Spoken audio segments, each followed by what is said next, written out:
analisar aqui o capítulo 1175 de One Piece, Nidhogg. Aparentemente o nome de fato é Nidhogg, a gente comentou sobre isso em outra análise. Não que não me incomoda de forma alguma, mas eu fico tipo, pô, gostaria de um nome original, né? Mas o que eu achei mais engraçado, pode parecer bobo, assim, claro, beleza. Planta tem fraqueza a fogo, pô, o Pokémon já ensinou isso pra gente, né? A realidade também. Só que não parece bem...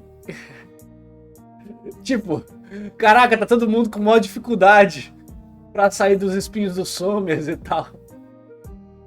Aí chega o Sanji, dá um chute flamejante no negócio, acabou. Eu achei engraçado, porque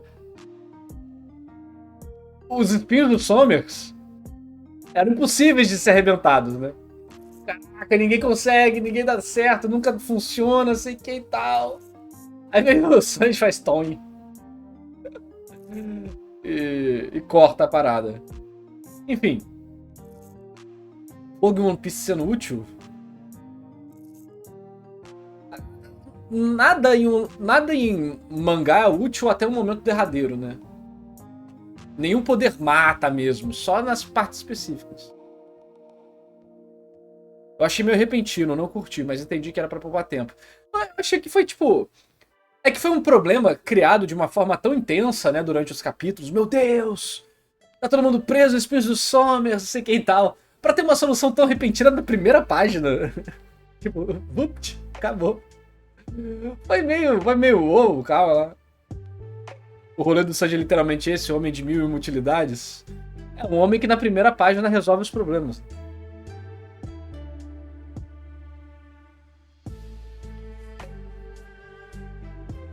Mas finalmente os caras saíram disso, né? Finalmente eles saíram dessa vinha do Somers, que acaba que vai ser um ponto que vai ser relevante do capítulo, que é o Somers teve uma mudança da presença dele, né?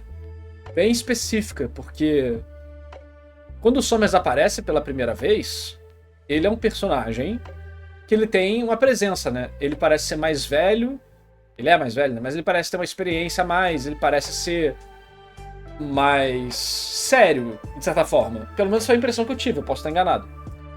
O Somers parecia que ia ser um vilão do grupo dos cavaleiros, que ele ia ser quem comandava. Ou que a carta na manga, ou um poderoso, sabe? Tipo, eu achei que ele seria. Eu não achei que ele seria o vilão patético. E o Somers acabou virando um vilão patético, né? Porque foi uma coisa que a gente falou na análise passada.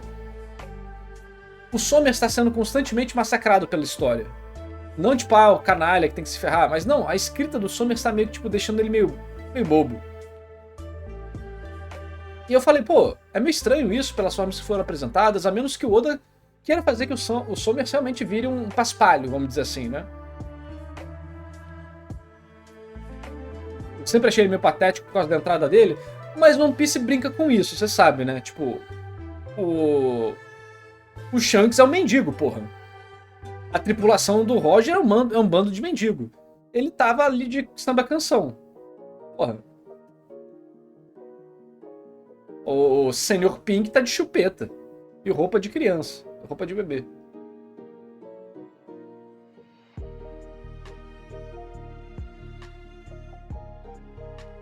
Então acaba que essa questão de o personagem estar vestido comicamente One Piece nunca foi definidor de nada, né? Então o Somers pelo poder, pela forma que ele foi apresentado, eu achei... Tudo bem que ele ter um negócio de espinho, ser sádico e tal, legal, faz sentido.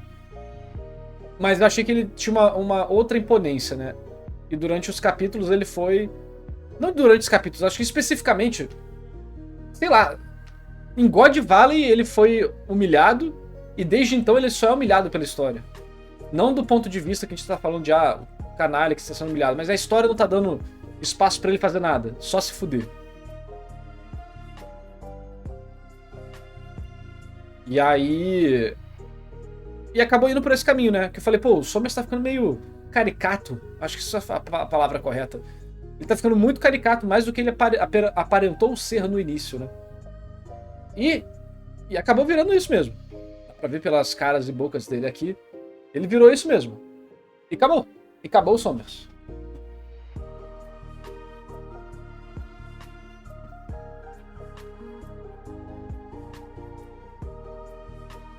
E o que vocês acharam do Somers perder pra um golpe do Luffy? Qual que é a opinião do chat em relação a isso? Os grandes cavaleiros de Deus que foram apresentados como uma grande ameaça.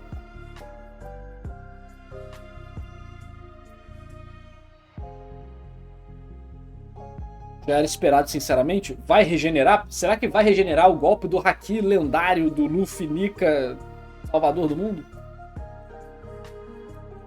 Buchas de Deus? No.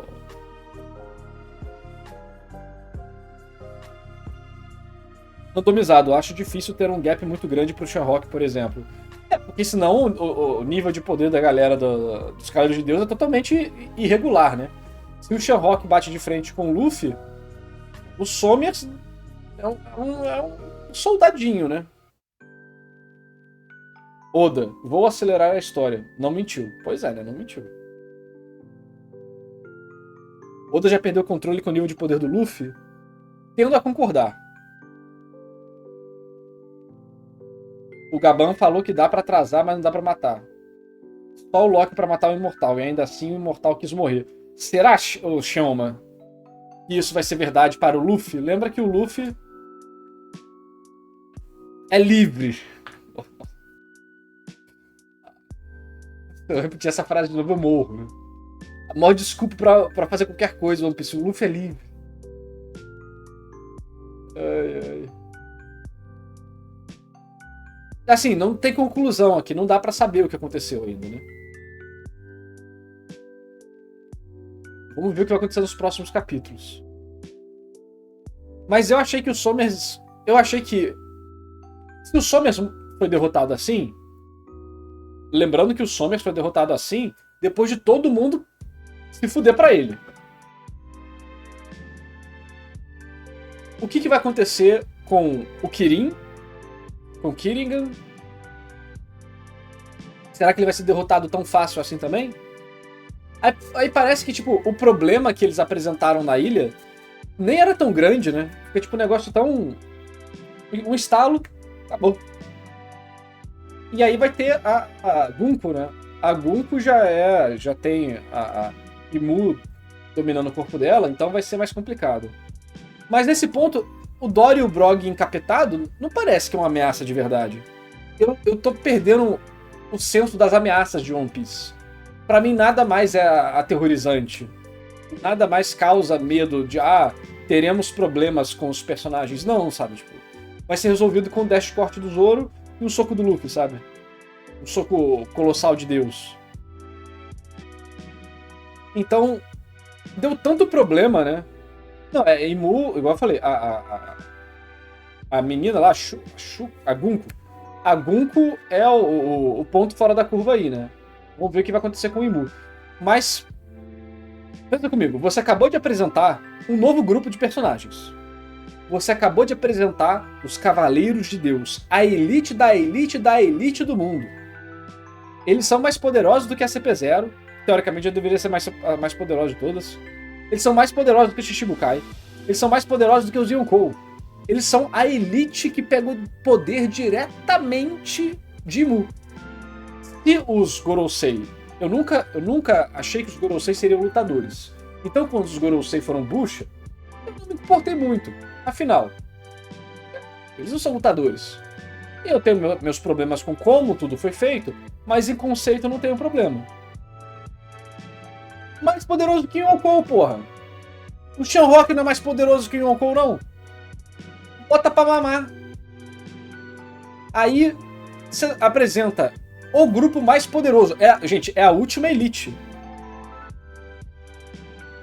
É a última elite, né? Não existe nada acima dos Cavaleiros Sagrados a não ser Imu. Gorosei, Cavaleiro Sagrado, Gorosei e Imu. Gorosei não luta, cargo administrativo, beleza. Mas Cavaleiro Sagrado luta, né? Ou vai ter os Cavaleiros Secretos de Deus, porra. Então assim, você apresenta um grupo que tudo na história, beleza, Eles não são mais fortes do que em Yonkou. Se eles não forem mais fortes do que em Yonkou, nem tem motivo pra eles ocuparem tanto tempo na história assim. Porque se você começar a botar inimigo mais fraco do que em Yonkou para os personagens lutarem, vai acontecer exatamente isso aqui. Vai acabar com o estalo. Pra que serviu? Ah, teve todo um drama. Gente, porra, o drama que aconteceu aqui foi muito bacana na ilha. Mas quando tudo pode ser resolvido com um simples estalo de dedo do Luffy, as coisas começam a gerar alguns problemas. Regeneração, mesmo sendo bucha, regeneração é OP pra caralho. Mas regeneração não vai vencer a luta aqui, pô. Não vai vencer a luta. Assim, eu não tô falando da lógica do combate em si, eu tô falando da construção dramática das coisas. Pô, Naruto achei que eles seriam a grande elite. Cara, apareceu o Shanrock peitando o Loki, fazendo pose de marrento. Meio difícil. O nome dos caras é Cavaleiros de Deus.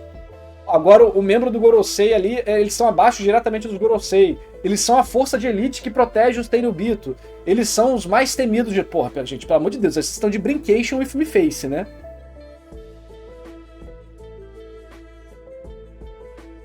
Sim, mas entre o Somers e o Shanrock tem uma grande diferença de caracterização.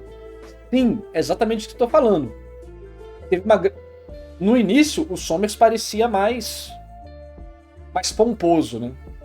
Mais relaxado, mas, pô, o cara é meio foda e tal, isso daqui. Depois foi humilhado pelo roteiro de várias formas. Nenhum deles parece ser mais forte do que o Akainu. Poder em One Piece é um negócio muito conveniente, né? O personagem é forte quando tem que ser forte, é fraco quando tem que ser fraco pra história continuar andando. Batalha em One Piece não vai fazer a prioridade da história andar. Mas vocês estão focando em algo que eu não estou falando. Eu estou falando que você apresenta um grande grupo. Todo mundo ficou... Ai, meu Deus, ai, que foda, sei quem tal, para lá.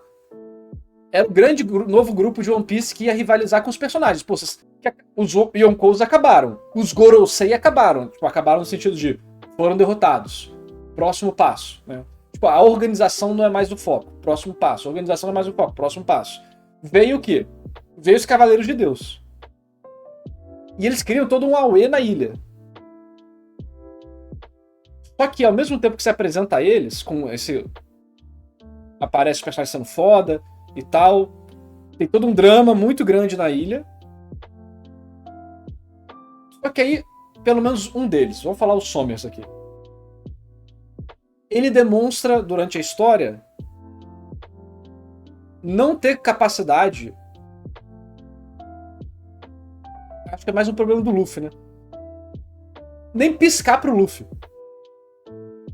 O cara não conseguiu nem piscar pro Luffy. Quando teve o Gaban lutando contra ele, pô, beleza, o Gaban é foda, sei que e tal.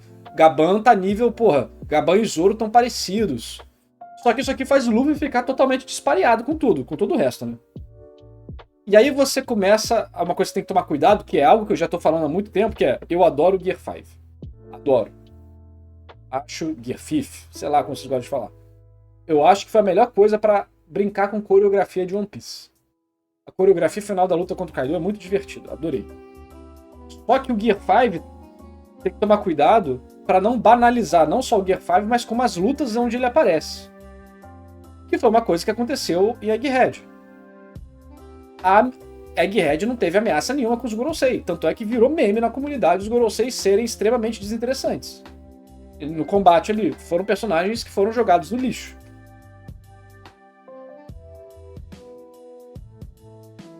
Então, se o Luffy consegue resolver todos os problemas, o nível de tensão da história começa a cair. Porque qualquer coisa que acontecer, você fala, Luffy resolve. E não, o Luffy resolve com dificuldade. Resolve. Entendeu? Foda-se. Isso é muito problemático para uma história. Isso vira a situação, sei lá, do Kirito. É um personagem overpower, fodão, que vence de tudo. E aí o Sugio e Solo Leveling, a história para de ter interesse ali no que tá contando. Porque você sabe que o Sugio vai humilhar, vai ter o top 1 do mundo e o Sugio vai literalmente piscar o olho e o cara vai explodir. Tipo o que aconteceu aqui com o Luffy. E aí você fica... Por que eu deveria me importar? né? Então surge um Oda derrotando todos os demônios ancestrais da face da Terra que originaram os poderes e o caralho. E mata todo mundo sem cair um pingo de suor. Se isso começar a se repetir em One Piece, é uma coisa que você tem que tomar cuidado. Tô falando que o Oda vai fazer isso. Tô usando esse ponto pra gente conversar sobre um assunto. Que é, a partir do momento que os problemas de força, combate, não tem mais tensão, isso pode fazer com que a história comece a perder impacto em momentos onde esses seriam ápices de resoluções emocionais. Porque você sentiria que tem um grande problema e que esse grande problema é muito difícil de ser superado. E aí você vai ver o sacrifício dos personagens em conseguir fazer isso. O Somers aqui, o Oda fez um negócio meio One com One Punch Man. Que é, em One Punch Man, como o Saitama é muito poderoso, a gente tem todos os personagens tentando lidar com essa situação, temos os seus dramas, temos as suas resoluções, e aí, por eles se superarem, o Saitama chega, narrativamente, né, e compensa o sacrifício deles derrotando o que era difícil de se derrotar. A estrutura foi muito parecida aqui com o Somers. O Somers botou pra fuder com todo mundo. Ninguém conseguiu fazer nada. Sabe? Todo mundo foi incapacitado. A Robin não conseguiu fazer nada. A Nami não conseguiu fazer nada. O Usopp, coitado, não sobra nada. O Gaban conseguiu cortar um braço e olha lá. O Jinbei não conseguiu fazer nada, coitado. O Shichibukai tá mais fraco do que Crocodile em Alabasta. Os gigantes não conseguiram fazer nada. Ninguém conseguiu fazer nada. Aí você tem todo o drama dele, fazendo maldade com todo mundo, kkk. Aí quando chega os fodas, ele fica extremamente cômico. Olha só como eu sou exagerado. Ele é retratado de forma meio patética, então é humilhado com um golpe. Pô, o Usopp tem bola de fogo, porra. O Usopp não tem raio, não tem barco, não vai ter fogo pra botar o foguinho ali no mato. Então, essa dinâmica funciona? Funciona. Se você tem uma boa resolução emocional dos personagens ali, pra o Luffy salvar eles, funciona. Aqui vai ser debatível a resolução. Vai variar das pessoas. Por exemplo, você ficou com o extremo desgosto do Somers? Se sim, esse vai ser um socão. Pique Anel, pique Tenryubito. E eu acertei na minha análise passada, onde a gente falou exatamente dos vilões patéticos de One Piece, os vilões deploráveis, os vilões que a gente tem raiva, e eu falei sobre a diferença de construção do Saint Charles, do Spandan, e eu mostrei a diferença de construção deles para a construção do Somers. Valeu, Chita, tamo junto. E eu falei como que, na minha opinião, o Somers não teve uma construção boa igual esses dois personagens. E um exemplo que eu dei dessa construção ter sido boa é que a gente tem a apresentação dele, depois a gente tem todo o arco de God Valley no meio, onde ele já é desmoralizado ali, e quando ele volta, ele já volta fazendo essas maldadezinhas dele, mas da forma mais cômica. Cômica não, caricata, né? Qual que é a diferença desses personagens pro Somers? A diferença desses personagens é que o Saint Charles e o Spandan, eles se envolvem com a gente. O Orochi também entra nisso, mas o Orochi é um vilão principal, que não é a função do Somers da história. Então não é uma comparação válida nesse ponto de execução. Mas o Spandan, ele tá por trás da CP9. Né? O Saint Charles tá andando pela cidade e tem um monte de coisa acontecendo. Eles são personagens menores. Relevantes, mas menores. Só que esses dois personagens, eles se envolvem com a gente. Vira pessoal pra gente, porque é pessoal pros Mugiwaras. Entendeu? O Somers é pessoal pra qual Mugiwara? Qual Mugiwara sofreu na mão do Somers? Qual Mugiwara teve um relacionamento com alguém que foi, porra, brutalizado pelo Somers? Igual a gente teve com a Sereia. não teve nada, pelo menos, na mesma intensidade. Então ele é o personagem fazendo maldade com um monte de gente. E ele vira aquele personagem de cartoon, né? Cartoon do domingo de manhã, ou sábado de manhã, né? Porque ele não faz nada realmente cruel. Ele ia fazer as crianças caírem, ele enfiou espetinho na criança e nos adultos, ele riu. Cara, o Spandam bate na cara da Robin enquanto ela tá mordendo a pedra pra não morrer. Entendeu? O Santi Charles mata namorado da frente da namorada, desmerece todos os personagens, dá tiro no Hat, fala mal do Hat, fica sendo racista. Na cara dos nossos personagens não podem fazer nada. O Santi Charles tem essa mecânica, né?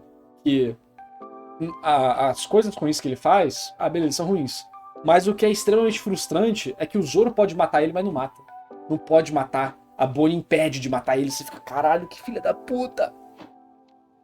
Porque ele faz tudo e não tem consequência nenhuma. Pra ele se fuder, né? E ele vai construindo isso. Olha só ele fazendo coisa. Olha só ele sendo arrogante. Olha só ele tirando sarro de personagens que a gente conhece. Olha só ele vai comprar a menina. Olha só ele maltrata a menina. Ele vai estar querendo estuprar a menina. Não sei o quê. Aí você vê o Somers. Ele tá no background, fazendo maldadezinha. Tudo bem, essas background metaforicamente, porque está em primeiro plano na história. Mas o nível de importância emocional não tá grande. Você tem mais importância ali pras crianças fazendo alguma coisa, que é bem bacana. Só que o Somers, tá, em relação a esses outros personagens que eu comentei, tá mais afastado. Então quando ele toma esse socão aqui, eu fico, tá. Entendeu? Tá. Ok. Bacana a página. Vocês conseguem entender do que eu tô falando? A diferença de como ele executou a mesma função nesses 3 pontos diferentes da história? No Spandam, no Santi Charles e no Somers. São personagens que ocupam um espaço relativamente parecido na história. E como eles fazem coisas que tem uma dinâmica bem específica. E como o Oda relacionou isso de formas diferentes na leitura. Dá pra entender o que eu tô falando? Ou não tô explicando direito?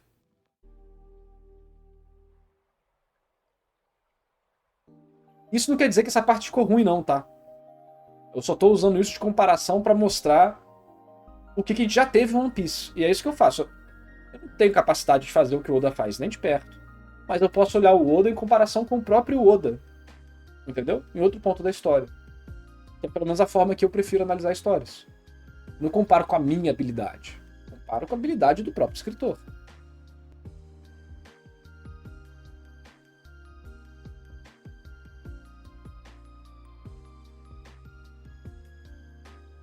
Aí... Então vamos voltar, né? Eu sinto que algumas coisas só foram rápidas, né? Porque, novamente, a gente tem todo um drama para as vinhas, é muito difícil, sei que e tal, e vupt, resolvido.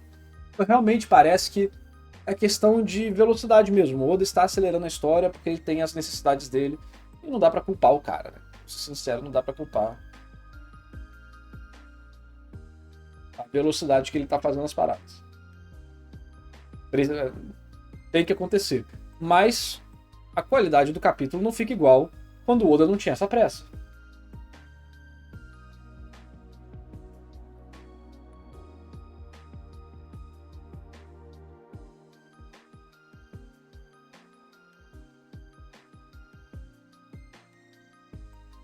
A parte em si, eu não achei ruim. Achei ruim o Somers. Se duvidar, é o personagem que eu menos gosto de One Piece. Provavelmente você não gosta dele pela construção que a gente comentou, pô.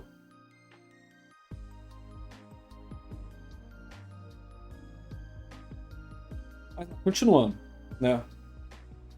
Contextualização básica, beleza. Dragonzão pica.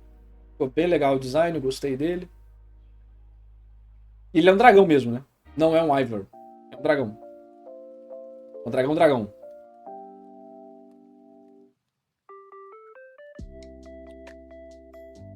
A gente comentou essa parte aqui já, né? Legal as crianças fazerem isso. Novamente, seria um ponto que se as crianças tivessem tido mais foco no arco pra gente conhecer melhor elas e ver melhor esse drama específico, seria bacana, mas tem tantos focos e tantas coisas acontecendo que não dá pra, né? Não dá pra botar isso na velocidade que o Oda quer escrever. Mas aí o que o Oda faz, né, pra resolver, entre aspas, essa situação? Ele não estende, né? Ele não estende a cena. Ele resolve ela rápido. Então, é uma forma de evitar ficar desgastante. Somers construído para ser rival do Sanji. Um personagem que debocha do amor e do sofrimento, e também uma gag, como todo rival do Sanji. Até o momento eles não se encontraram, né? Vamos ver se vão se encontrar. Mas vai ser o rival pra quê? Só pra essa ilha? Ou pro final da história?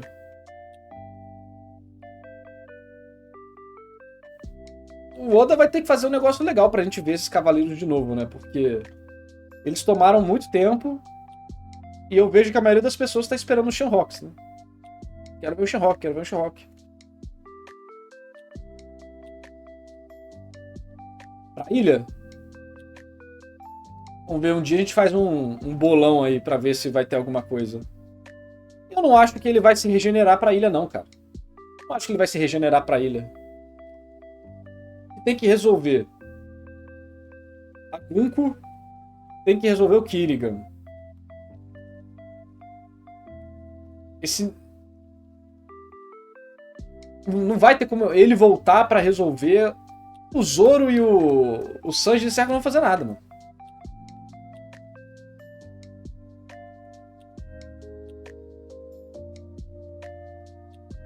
O Zoro vai fazer nada. Vai fazer nada. Não vai ter, não vai ser igual o Queen e o King. Não vai. A Gunko, inclusive, e Mu se pá vai embora.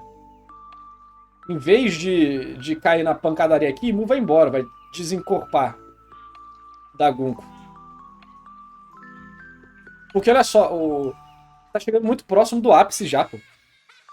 Tá chegando muito próximo do ápice já. Não tem espaço pra... O Zoro vai ficar lidando com os gigantes e quando eles chegarem pra lutar com a Gunko, o Luffy já vai ter resolvido. É isso.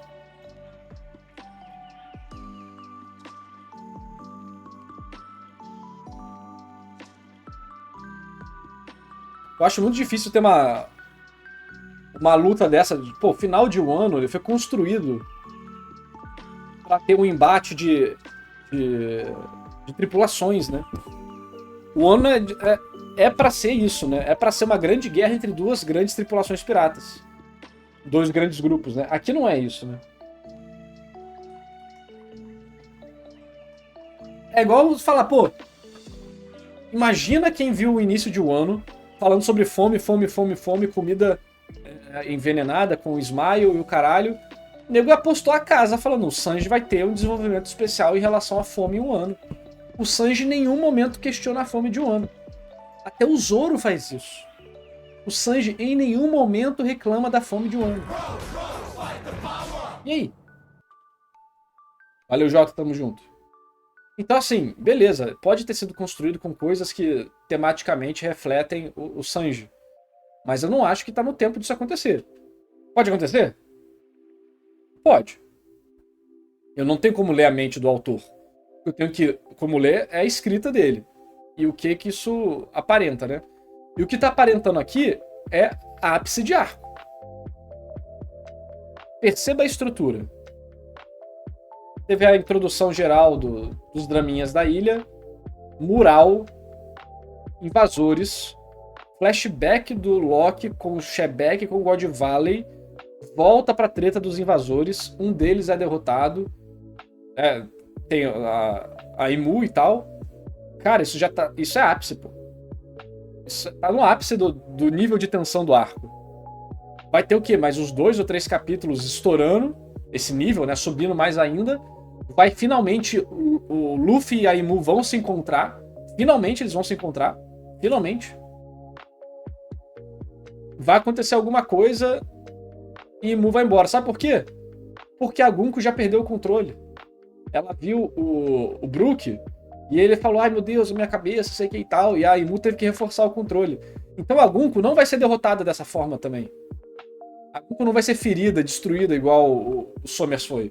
A Gunko é capaz de ou recuar, ou ir embora, ou de alguma forma, né, ser acolhida pela galera aqui e dar um jeito de impedir que Imu controle ela. Inclusive a teoria do Punk Records, que é bem interessante, é que o Frank está desaparecido junto do Albert Einstein lá, que eu esqueci o nome. Vegapunk. E aí ele fez uma teoria sobre usar ondas de rádio, alguma coisa assim, para cortar o poder de Imu. É uma teoria muito boa. Luffy vai enfrentar o Lock Dome Reverso. Ele precisa superar alguém que esteja quase no nível do Shanks antes de enfrentá-lo.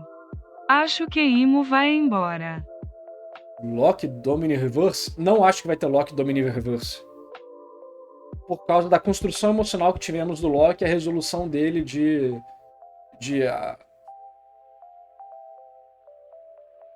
fazer o... Ele não quer proteger a ilha verbalmente, mas ele está fazendo isso, né? Eu acho que não vai acontecer. Porque vai contra a resolução emocional do personagem de ser o cara que vai salvar a ilha, e isso vai fazer as pessoas da ilha terem uma visão diferente do Loki, falar, caraca, a gente sempre falou tão mal dele, e aí ele vai virar o herói, né, da ilha. Se ele tiver o Domini Reverse, eu acho que isso alonga demais a situação. Eu acho que vai. Porra, tudo que eu falo, você fala o contrário. A gente tem que marcar um bolão, pô. A teoria do Punk Records sobre o que o Vegapunk e o Frank estão fazendo é muito boa. E é uma forma de acabar com o Domini Reverse de todo mundo.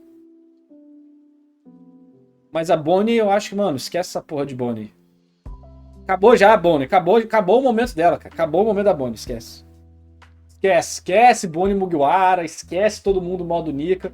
Se todo mundo virar modo Nika, eu dropo One Piece.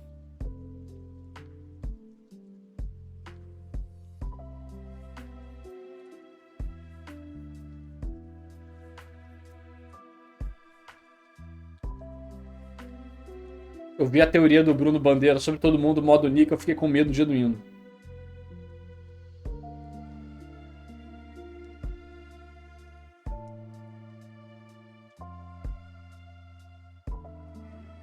Mas pra mim, cara, o foco vai ser isso aqui. Vai ser o encontro deles, mais um pouco de lore.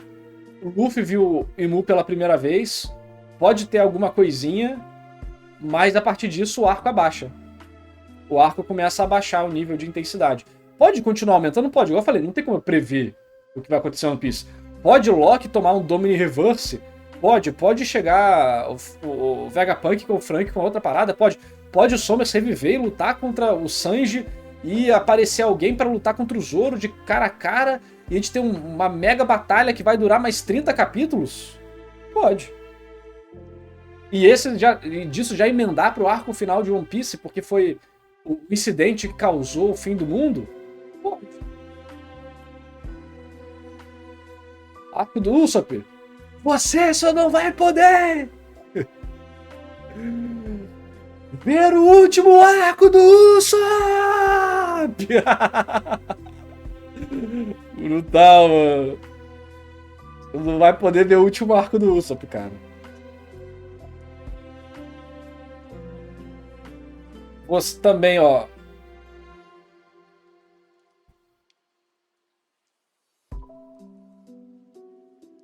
A gente nem viu o Reino Celestial de Elbaf, que é o que tá em cima da árvore. Nem apareceu o Reino Celestial. Sem haki, só seguindo as regras do jogo mesmo. Isso que eu acho. Teoria, né? Teoria. Teoria. Pode ser? Pode ser.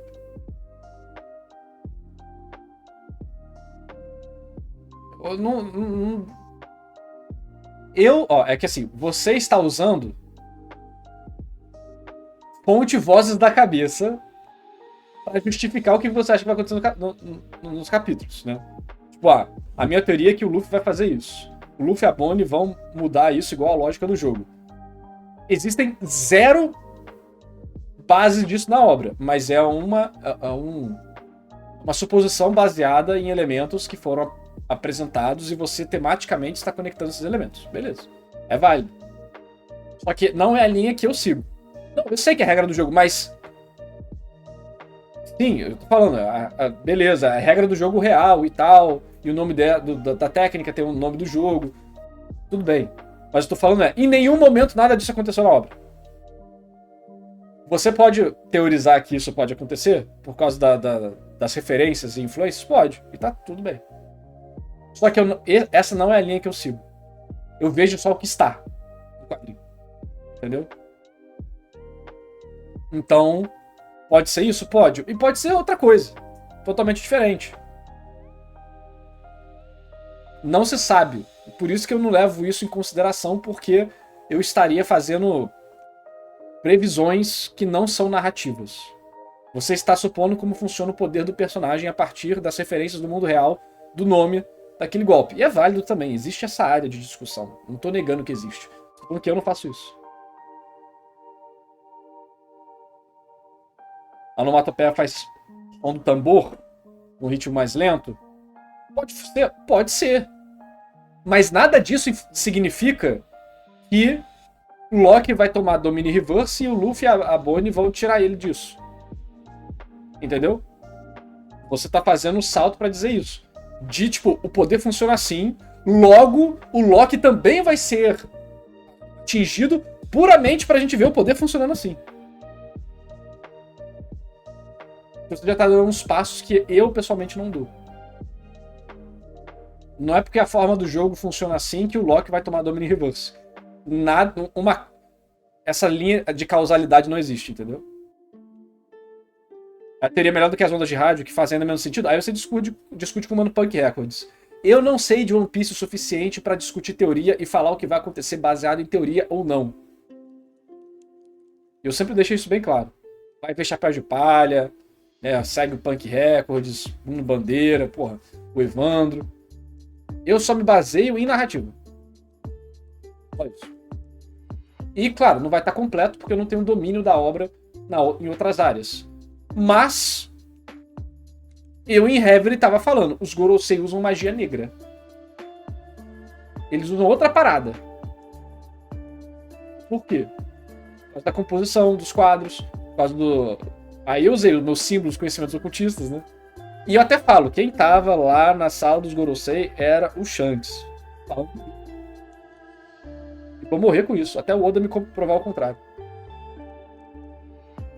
Seria um atraso de vida muito grande o Loki ser Domini Reverso. Porque ele ia tomar isso em um capítulo pra resolver no capítulo 2? Sem impacto. Muito rápido, resolução rápida. Não é o irmão do Shanks. Não é. E se for, não era e o Oda meteu o retcon. Digo mesmo.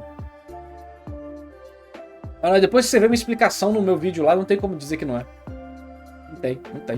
Eu usei a mesma técnica em um ano e direitinho bateu. Pá. Então assim, eu não tenho todo o conhecimento de lore de One Piece. Isso claramente vai ter buracos, né, do que eu tô falando. E quem tem o conhecimento dos detalhes hiperfocados de One Piece pode preencher esses detalhes com outras coisas. Mas eu não posso usar eles, entendeu? Não faz parte da minha análise. Vamos lá, continuar. A gente tem as explicações bem-vindas sobre a Akuma no Mi, o que aconteceu naquele dia, essas coisas assim, né? Bacana. Isso aí para os teoristas de One Piece vai ser muito importante. Para mim, que estou mais focado aqui na escrita, são respostas narrativas finalmente para várias perguntas. Então é muito bem-vindo, bem legal. São conversas de valor, né, para a história, que explicam muita coisa. Então, isso aí, nenhum problema. Mas o que deixou todo mundo doido, né, é essa parte aqui do Deus da Guerra de Elbaf. Então, o Oda, né, fez um emaranhado ali, fez um bem bolado, porque ele menciona esse Deus da Guerra antigamente, aí meio que depois é substituído pelo Nika, e agora Não, tinha os dois. Antigamente existia um deus da guerra de Elbaf. E aí ele lutou contra o Nika. Então, meio que acho que vai agradar todo mundo, né? Eu pessoalmente prefiro a versão O Mundo de One Piece com o lore de Nika, eu acho que deixa mais único. Mas pra quem gostava dos deuses de Elbaf, tem uma palhinha aí pra não te deixar abandonado. Entendeu? Agora, me perguntaram o que eu achei do Ratatosk. Do Ratatouille aqui. Teve gente que aparentemente odiou o martelo ser um esquilo e o esquilo tal, sei que. Eu não liguei, não. Gente, você... Pô, pelo amor de Deus, cara. Se você odeia o martelo e o esquilo nesse ponto de One Piece, o que você tá fazendo no One Piece? Vamos ser sinceros. Em Alabasta tem o canhão cachorro. Tem a espada elefante do Spandam. Então assim, pô, aí... Até eu que sou chato não consigo ser chato nesse nível, né? Porra, pelo amor de Deus, reclamar do esquilo de Elba, caralho. A reclamação do cara tem um monte de problema na história atualmente, mas não, a reclamação do cara é o esquilo de Elba. Caralho, mano, é fã de One Piece vive em outra dimensão, né não? Fã de One Piece vive em outra dimensão pra reclamar do esquilo de Elba. Não, o esquilo de Elba é intancável.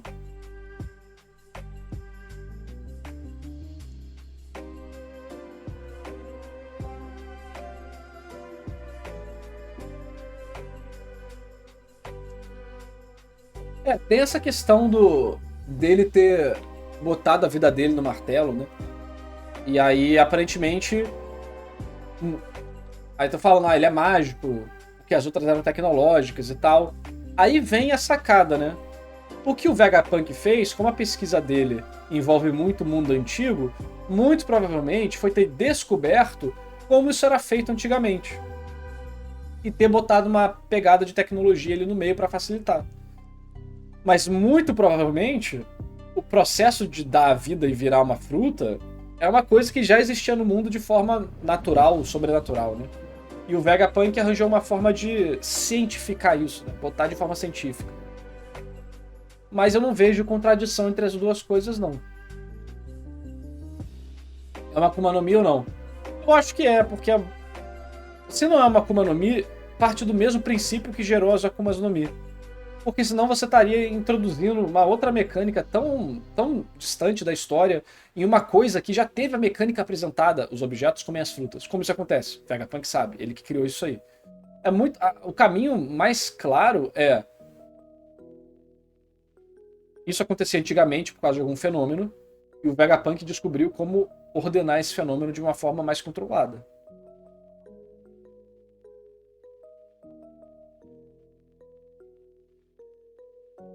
Entendeu? Eu acho que essa é a opção mais clara. Só que o que todo mundo tava me marcando é o maldito escudo. O maldito escudo.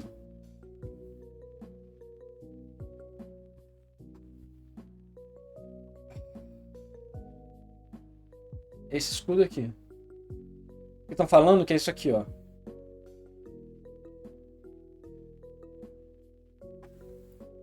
Eles estão falando... Vou pegar o mangá.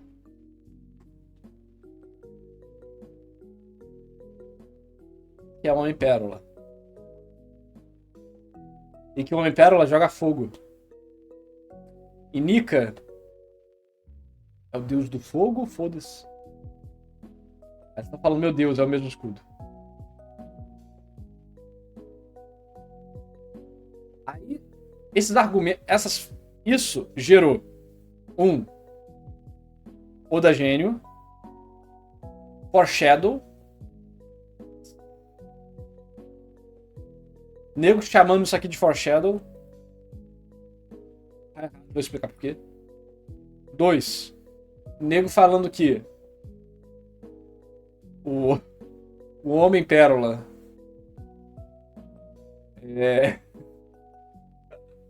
é um bom personagem por causa disso. Bom personagem por causa disso.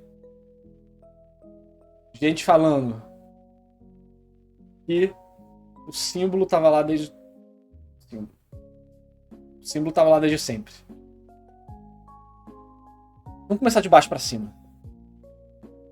Mano.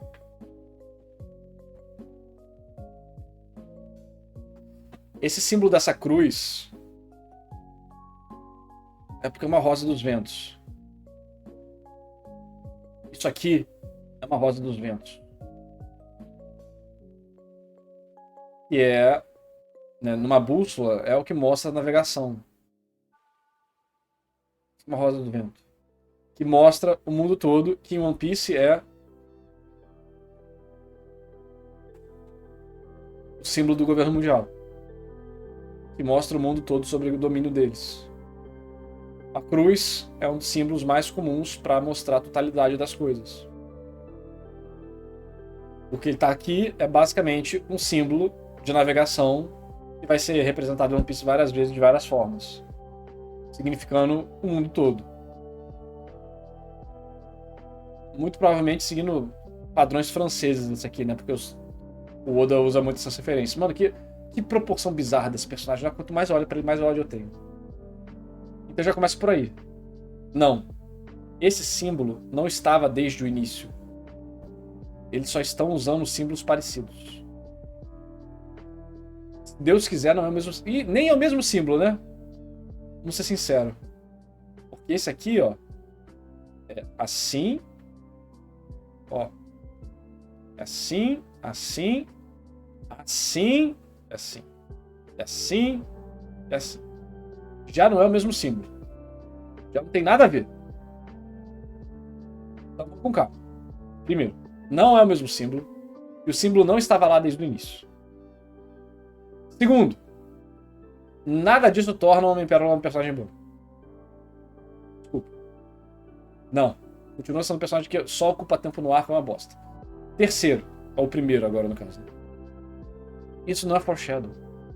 Supondo que fosse o mesmo símbolo, isso aqui seria um callback.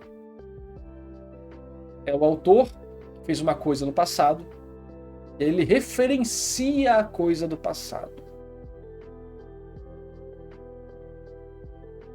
Ok?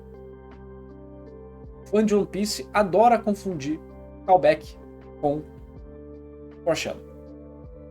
Foreshadow é uma semente colocada intencionalmente para germinar e dar frutos no futuro.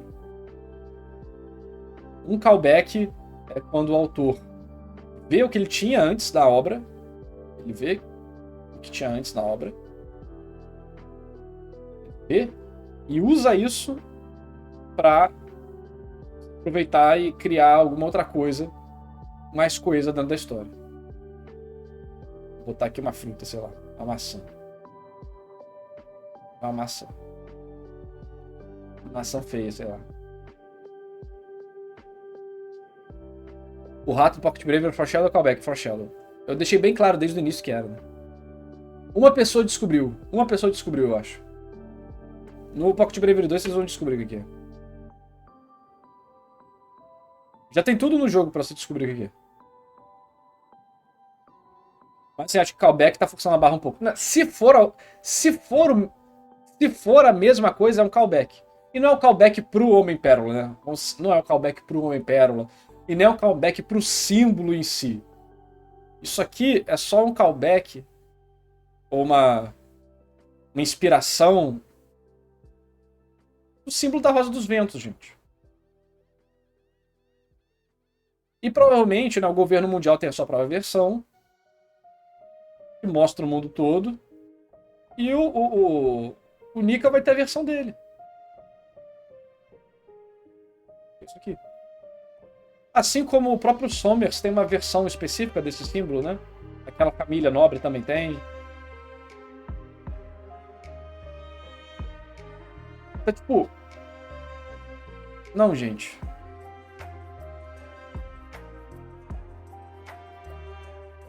Só não.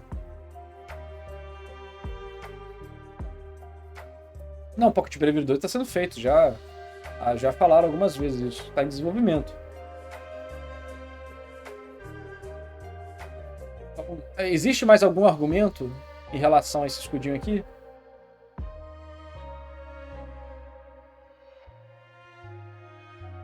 Sim, agora eu fiz um callback. Vou voltar. Então, saindo da esquizofrenia do escudo do Nika, eu achei bacana essa parte.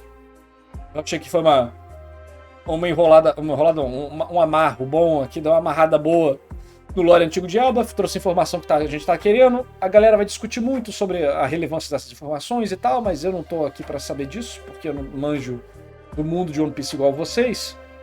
Eu só achei curioso, tipo, pô, a fruta que depende do tamanho da pessoa. Isso é mesmo pra todas as Ones? Depende do tamanho da pessoa, porque senão isso realmente é um problema, né? E, tudo bem, não que a pessoa vai virar gigante, né? Então, até certo ponto faz sentido. Mas isso não seria único pro Nidhogg, né? Se o Loki comesse a fruta do leopardo, do Lute, ele também seria um leopardo gigante. Se ele comesse a fruta da Fênix, do Marco, ele seria uma Fênix gigante. Então, meio que gigantes são a melhor raça possível pra mesmo ano, né? Não só essa fruta tem isso, mas todas deveriam ter, não? Se ele comesse qualquer fruta de zoológico, ele seria aquele animal gigante. Leopardo gigante, fênix gigante, qualquer coisa gigante. Ou ele ia comer a fruta do leopardo e ia ser um leopardinho pequeno. Ele ia ser imagina o Loki, 50 metros de altura, comeu a fruta do leopardo e virou um leopardinho? Que em pé tem 2 metros, tem 1,5 metro. É isso mesmo? Foi o que eu pensei, falei, ué, isso não deveria servir pra toda zona que um gigante comesse? Ele vai virar um animal gigante, ué. Ele vai comer a fruta da girafa, vai virar uma girafa gigante, não? Acho que o Oda não pensou nisso. Ousas questionar o grande gênio Eiichiro Oda. Momo criança é um dragão pequeno. Sim. O que eu tô falando é por que eles estão falando que isso é especial de Nidhogg? Porque aparentemente toda fruta, se o gigante comer, ele vai ser aquilo gigante. O Loki ia comer a fruta do humano, do Chopper. Ele ia ficar pequeno, né?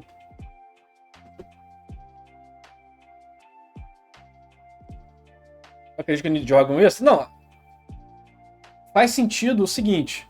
É a fruta que quando você come, você vira um dragão muito grande. Em vez de um dragão de tamanho normal. E isso é exacerbado se você é um gigante. Mas a lógica serve pra tudo, pô. A lógica serve pra tudo, meu Deus do céu. Porque eu acho que só foi pra efeito mesmo, sabe? Tipo, olha só, muito grande. Mas enfim, é irrelevante. É só uma coisa que passou pela minha cabeça quando eu tava lendo. O Buda já fica gigante, né? Será que ele vai ficar maior ainda? Deve ficar. Valeu, Thunder, tamo junto. Valeu pelo host, meu nobre.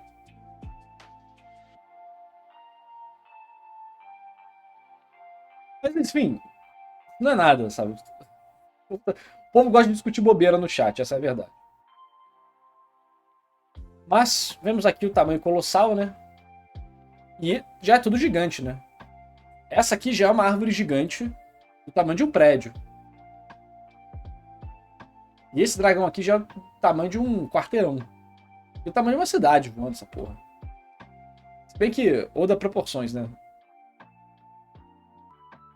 Uma montanha, pois é. Tem uma montanha aqui, ó. Uma montanha aqui. O esquilo também é gigante? O esquilo é gigante, porra. Esse esquilo aqui deve ter o tamanho de um ônibus, sei lá. Ou o esquilo muda de tamanho também? É, né? O Kaido é do tamanho do chifre do Loki. Coitado do Kaido, né, cara? Coitado dos fãs do Kaido. Todo dia que passa, o Kaido vira mais bucha, né?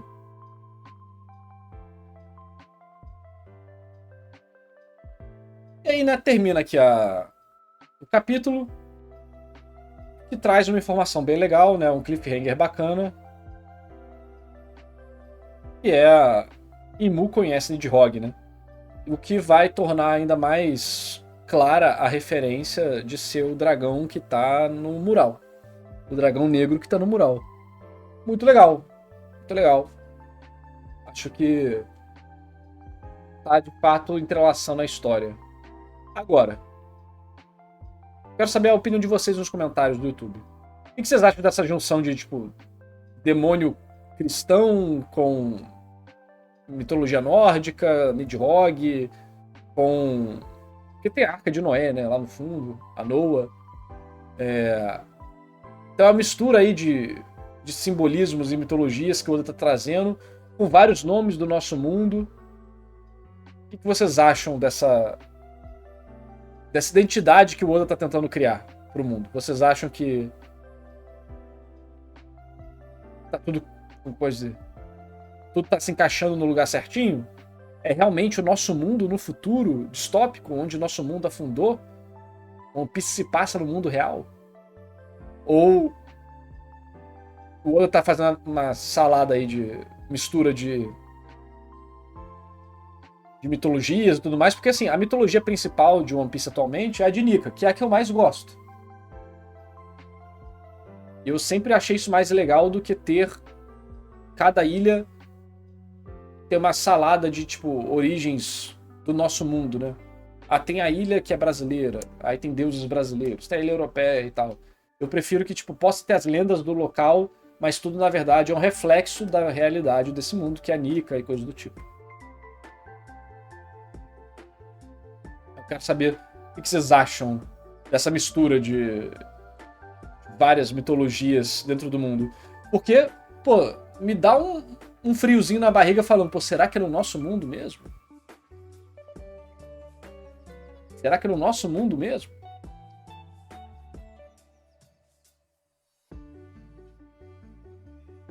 Existe a árvore de onde nasceram os Akuma no Mi? Tem a árvore da Akuma no Mi, né?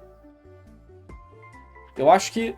Eu quero ver onde que vai ser o world building final de One Piece, né? Qual que é o fim, de fato, da construção do mundo. Qual que são as origens das coisas da história, né? Que até o momento a gente tá muito longe disso. Tá mais próximo do que antes, mas tá muito longe ainda, né? Ia ser legal descobrir essas coisas eventualmente. No momento eu tô aceitando tranquilo, não me parece estar atrapalhando o desenrolar da história. Não, realmente. Atrapalhando o desenrolar da história não tá mesmo, não. Mas eu achei que a Imu transformar os outros em demônios assim... Achei que é um negócio muito clássico. Não clássico, mas achei meio... Tem tanta coisa criativa em One Piece que eu acho que isso que é o que tô sentindo. One Piece faz tanta coisa criativa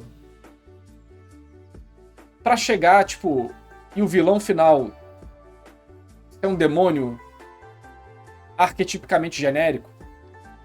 Rabinho, tridente, asinha de morcego. One Piece é tão maluco que eu ainda espero que Mu eventualmente vire algo mais bizarro, entendeu?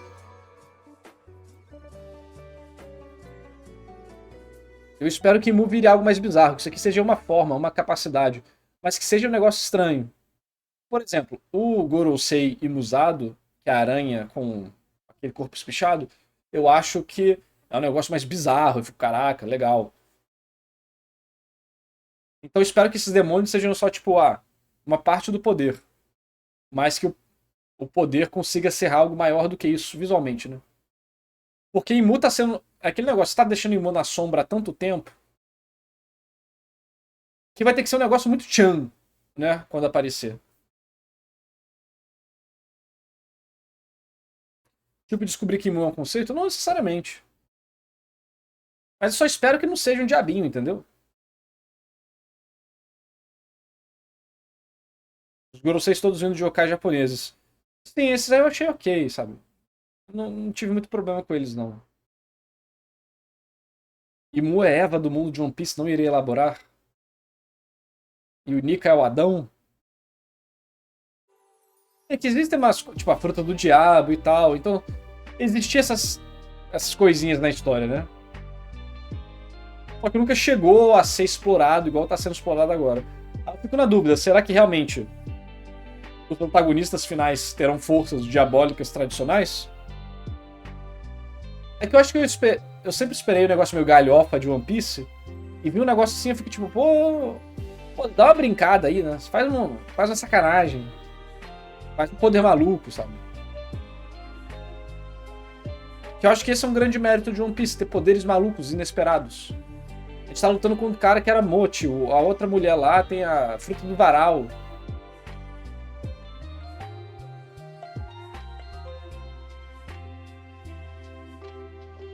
Não sei se... Acho que retornar um pouco mais nessa... Pela mitologia pirata pode ser um negócio legal, né? David Jones. Acabou que a mitologia pirata de One Piece ficou muito pra trás, né? Tipo, o Kraken, navio fantasma, foram aparições pontuais, né, na história. Eu gostaria que a mitologia pirata tivesse alguma coisinha aí no final da história. A parte mais legal de One Piece sempre foi pegar algo estúpido e usar de forma incrível. Eu também acho que sempre foi uma força. Bem divertido. Mas já tem árvores veadão, não faz sentido a redundância? Só falar que as árvores foram nomeadas em homenagem a eles, velho. Tô curioso pra saber a opinião de vocês. Porque eu pessoalmente gostei muito do caminho de world building de One Piece mostrar esse mundo mais único que tem a ver com Nika, né? Existem questões sobre como a história tá forçando muito disso em alguns momentos. Tudo é Nika agora. Mas eu acho que é muito mais único. Virou um negócio especial de One Piece, onde existe uma mitologia que, querendo ou não, é muito única. Você não encontra isso no mangá, essas coisas assim, da forma que One Piece fez, né? Então... talvez seja por causa disso, de eu ter visto um negócio tão único no Gear 5 que eu gostei. E aí, se Imu for tipo, eu sou o diabo. Eu vou ficar tipo... né? Mas assim, ela pode mostrar o visual do diabo e, na verdade, ser um conceito mais interessante, né? Tipo, se o Luffy é liberdade, ela acaba sendo alguma coisa oposta a isso, né? Como que a questão de controle do mundo e tal, e isso ser representado por um conceito bacana, que você vai ter os contratos do diabo, a fruta do diabo, essas coisas assim, como elementos de suporte. Aí eu acho que pode ser bem legal. Mas eu acho que é isso. Deixa aí nos comentários a sua opinião. O que você achou do capítulo também? Dá like no vídeo, se inscreve. Eu sei que tem algumas pessoas que no meio das conversas aqui ficam nervosas e não aguento mais ver o vídeo. Então, mano, fica até o final, que eu tô falando isso agora, né? Quem já que sair, já saiu. Mas a gente tá conversando como se estivesse no Discord, discutindo com os amigos, porra. Fora uma parte de análise mais séria, outra é tipo um papo, caralho. Pra ver o que vocês estão achando. Eu achei que foi um capítulo bom, acabei esquecendo de falar, né?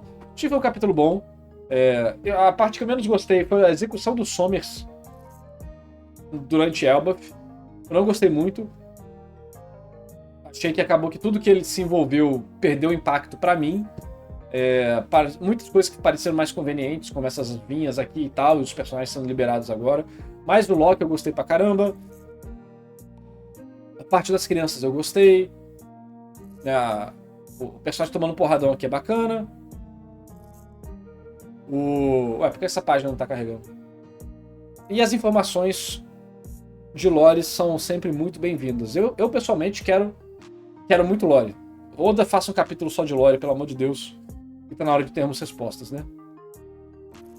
E fiquei bem animado aqui pra saber o que Imu vai finalmente falar. Gostei. Mas me divertiu. Eu não sei se foi melhor do que o capítulo passado, mas me divertiu. Essa última sequência... Os capítulos que tem um Loki tendem a me divertir mais. Mas é isso. Valeu e falou.